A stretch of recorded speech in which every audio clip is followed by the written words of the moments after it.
Welcome to my channel. ఈరోజు special ఏంటి అనుకుంటున్నారా? మామిడికాయ చేపల పులుసు. మామిడికాయ వేసి చేపల పులుసు చేస్తాను అనమాట. ఈ చేపలు చూసారా? ఈ చేపల్ని నేను నైట్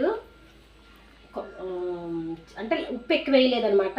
కొంచెం ఉప్పు వేసి కారం మాత్రం ఎక్కువ వేసానండి. ముందు చెప్తున్నాను. కారం వేసి ఓన్లీ ఎల్లుల్లిపాయలు దంచేసి వేసాను అనమాట.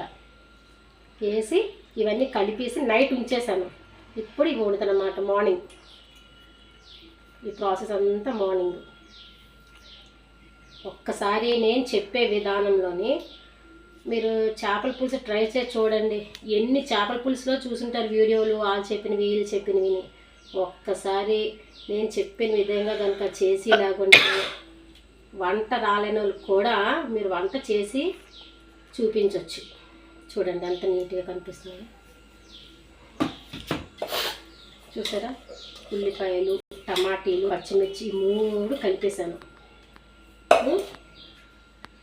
కరివేపాకు, కొత్తిమీర అన్నమాట. ఇది కొత్తిమీర కరివేపాకు నీళ్ళు అంటే వేసుకుంటారు కదా, అందులో నీళ్ళు వేసి ఉంచాను. ఇప్పుడు మామిడికాయ తురుము చూపిస్తాను ఉండండి.